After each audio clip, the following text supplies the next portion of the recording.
Good afternoon. Today we'll discuss about the topic biotechnology and its process. Biotechnology is one of the important topic in the modern world.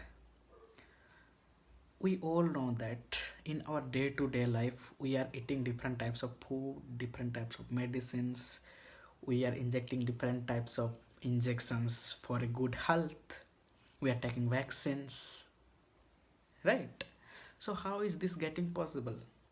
All these things are getting possible because of biotechnology. Without biotechnology we cannot develop anything in a small period of time, that's too in a very large quantities. So to address these issues we have to know what is actually biotechnology is and what are the application and where we can apply it. So basically what is biotechnology? Biotechnology is larger and industrial scale of production of different biopharmaceuticals and biologicals. Like how this will be produced? These will be produced through genetically modified organisms. What are the genetically modified organisms? These genetically modified organisms like plants, fungi, animals, and microorganisms like bacteria and virus. The application of biotechnology includes different diagnostic processes, therapeutics, genetically modified crops in agriculture sectors, in different food processing industries, in different health sector industries also. So it has a very huge role in different sectors. Okay, so it has a very critical three critical research areas in biotechnology. First is providing the best catalyst in the form of improved organisms, like we are using different genetically modified organisms. Okay, so how the organism will be grow fast, how the organism will work fast. So we have to work on the improvement of that organism so that it can work very fastly. Okay, then creating optimal conditions through engineering, like we have to create an optimal condition like environment for the organisms to grow and to produce all these things. So it needs a specific temperature, specific pressure, specific environment. So we have to research on that. Third is downstreaming process. What is basically downstreaming process? It is the large scale production and purification of the chemicals or the proteins or the biological components or the biological products that is forming from this genetically modified organisms. So all these things require technologies, so all these things require different temperature, pressure, so we have to basically work on all this.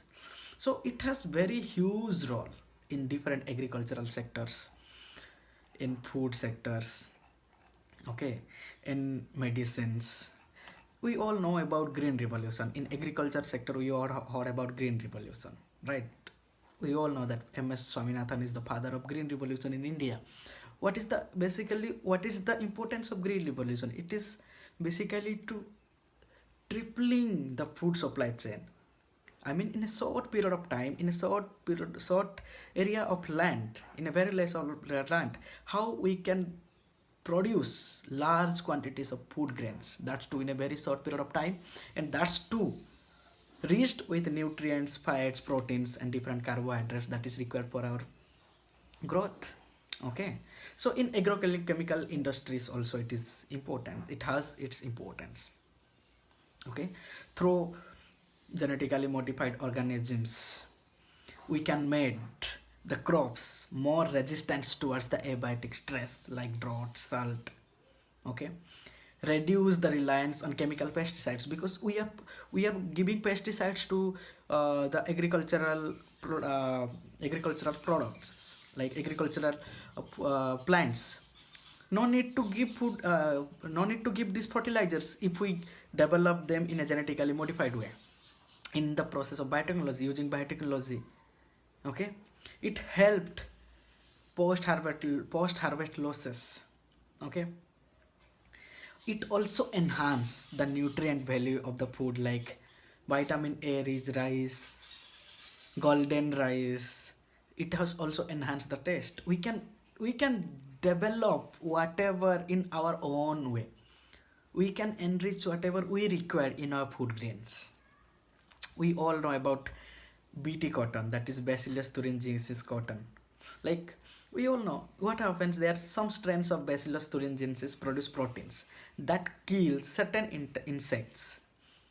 Okay, what that insect, what it does, it actually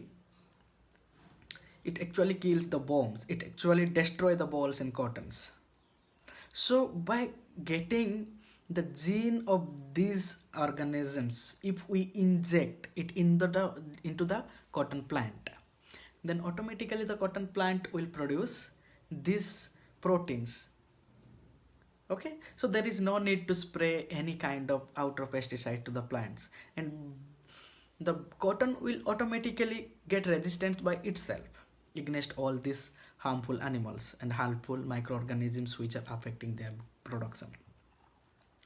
So it will act as an insecticidal proteins within the plant. It will produce within the plant. And in medicine sector also, like in different, we all know that in modern period many people are suffering from diabetes because lack of oxygen products, lack of insulin production in their body. So to inject insulin, they need a sufficient quantities of insulin that should be provided to all the patient. Because our body can't able to produce insulin, then how we will produce? We will produce it in the industrial scale so that we can able to supply it to the large number of patients who are living around the world. So that insulin will be produced through genetically modified organisms. So we have to take out the gene in our body which is producing insulin. We have to transfer it to a microorganism like E. coli bacteria, where it will be injected and it will act. It will modify its body, and the bacteria itself will start producing the insulin in it, and we have to extract the insulin from that genetically modified bacteria, and we will do the downstreaming process, and we will purify it and will supply it to the large number of people around the globe for the curing of. We can't cure the diabetes, of course, but to get relief from the diabetes for some period of time, because the body needs sufficient quantity of insulin that has to be injected. Okay, so how it is done? It is all done through the biotechnology process and through gene therapy. Different type of diseases, like there are severe diseases that has to be diagnosed. Okay, in 1990 there is a 4-year-old girl who was suffering with adenosine deaminase deficiency. So how we will cure it? There was no cure at the time. Okay, so this enzyme is crucial for the immune system to function. Okay, so this disorder is caused by the deletion of the gene that produce adenosine deaminase, and this, in some cases, this is cured by bone marrow transplantation, bone marrow transplantation. So how we will do that? For that, we have to take out a gene or DNA that is producing adenosine deaminase, and we have to transfer it to the girl patient or the girl child where the gene is lacking. Once it gets into the girl child, the gene will instruct the body to start producing this adenosine deaminase enzyme. So this is what is gene therapy. Okay, in molecular diagnosis also, in like there are different PCRs we are doing to detect HIV PCR, and in recent modern time we know all about COVID. Okay, COVID is like, it was quite a dangerous disease. How you will detect that you are suffering from COVID or not? So the diagnostic process will be done through RT-PCR, that is real-time polymerase chain reaction or reverse transcriptase polymerase chain reactions. So this is all work through biotechnology process in ELISA, also enzyme linked immunosorbent assay. Okay, where DNA and RNA are tagged with radioactive materials and hybridized with complementary DNA to produce a clone of cells to detect or to diagnose the type of disease we are suffering from. Okay, so in transgenic animals also, to study the disease, we have to make the animal transgenic according to our choice, whatever disease or experimental we are going to study on them, or normal, to look after normal physiology or development, how they are growing, how they are behaving, and study of disease. Like some transgenic animals are designed to increase understanding how genes contribute to development of disease, like which genes, deletion of which genes or enhancement of which proteins are leading to different kinds of disease. That we are going to study through the transgenic animals. That how we will make the transgenic animals, that will be done through the biotechnology process.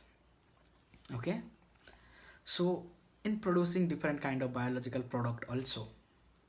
Okay, and vaccine safety, we all know that recently we have taken different doses, two doses of COVID vaccines. Some took Covaxin, some took Sputnik V, some injected Covishield. So just imagine, within a short period of time, we develop large amount of vaccines. How it's getting possible? Because of biotechnology. And it has a very huge application in everywhere. So this vaccine safety, how we'll see, so it within short period of time we develop vaccine, but what is the efficacy of the vaccine, how the vaccine will affect the patient, or how the vaccine will affect to other people, it will work or not, is the vaccine is safe or not. So that how we will study in transgenic organisms. So this transgenic organism will be created through biotechnology, by genetically modifying by deletion of some genes, enhancement of some proteins. Okay, so all these applications has biological things, and it's coming from the process of biotechnology. So we all know that because of the boost in the biotechnology industry, the life expectancy is growing day by day, and we are living a better life today whatever our previous generation was lived earlier. So among all these things, there comes a ethical issues. Right, we are learning different ethical issues or ethical trainings at our home. Like when some colleagues are coming to our home, or some relatives are coming to our homes, we give namaste to them and doing different kinds of courtesy. So there are also some ethical issues related to this biotechnology and using all this technology in different modern world and different sectors. So like we too have life, different organisms too have life, so we just can't go and harm them. So there are manipulation of different living organisms by the human race can't go on any further, because if we are experimenting on the animals, it means we are exploiting them, we are manipulating them, right? So we don't have right to manipulate them, because as we have life, they too have life, so they have the right to life also. So that's, without regulation, all this cannot work. So everything is coming under some regulations. If you want to modify an organism genetically, we can't just go and modify it. There are a lot of ethical issues we have to address. We have to take permission from the society, we have to take permission from the different organisms, we have to take permission from the court. Okay, so we can't just go and harm the organisms. So going beyond the morality of such issues, the biological significance of such things is also important, because there are different organisms has been set up. In India, Indian government has set up an organism GESA, that is Genetically Engineering Approval Committee. This makes decision regarding the validity of genetically modified research and safety of introducing GM organisms for the public, because whatever the products we have producing through the genetically modified organisms and through the process of biotechnology, we have to release it for the betterment of the society, betterment of the people. But if this is not giving safety to our people, then what is the meaning of producing all these things? So all these things has to be addressed. So there is all these things, there is ethical issues related to these things. So wherever we are doing experimenting or producing all these things, we have to obey some of the ethical related issues. So this is basically about the chapter. Thank you.